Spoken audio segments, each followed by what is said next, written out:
அண்மை செய்தி. தஞ்சை தமிழ் பல்கலைக்கழக இணையதளத்தில் எம்ஜிஆரின் பெயர் நீக்கம் தொடர்பாக இபிஎஸ் தனது கண்டனத்தினை பதிவு செய்துள்ளார். கூடுதல் விவரங்களோடு இணைகிறார் நமது செய்தியாளர் ராஜேஷ். வணக்கம் ராஜேஷ். விவரம்.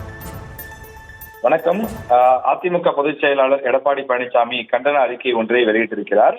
தஞ்சாவூர் தமிழ் பல்கலைக்கழகத்தை தோற்றுவித்த எம்ஜிஆர் அவர்களுடைய பெயரை மறைக்கக்கூடிய முயற்சியில் திமுக அரசு ஈடுபட்டுள்ளது என்று குற்றச்சாட்டை அவர் முன்வைத்திருக்கிறார்.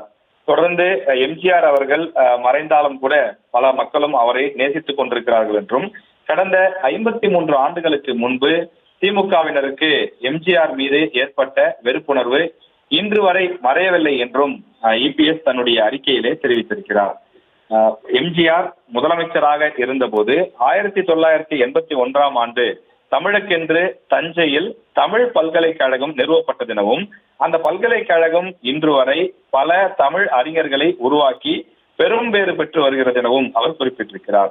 பல்கலைக்கழகத்தின் இணையதளத்தில் நோக்கு, போக்கு, செயல் பகுதிகள் உள்ளன எனவும், 1981ஆம் ஆண்டு பேரறிஞர் அண்ணா அவர்களுடைய பிறந்த நாளில் இந்த பல்கலைக்கழகம் தோற்றுவிக்கப்பட்டது என்று உள்ளதை தவிர, அதை தோற்றுவித்தவர் எம்ஜிஆர் என்ற பெயர் இதில் நீக்கப்பட்டிருப்பதாக இபிஎஸ் குற்றச்சாட்டுகளை முன்வைத்திருக்கிறார்.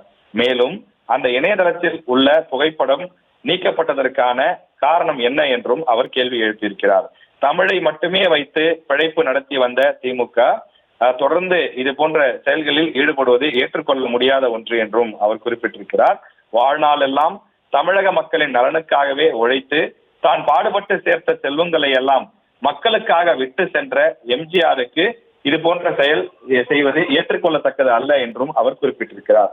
அரசியலை பயன்படுத்தி ஊழல் செய்து பல தலைமுறைகளுக்கு சொத்து சேர்த்த கலைஞருடைய குடும்பத்தின் வஞ்சகமான செயல் இது என்றும் கடுமையான வார்த்தைகளை இபிஎஸ் பதிவிட்டிருக்கின்றார்.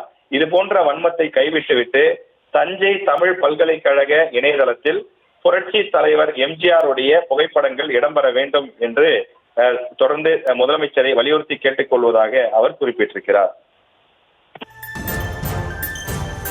விவரங்களுக்கு நன்றி ராஜேஷ்.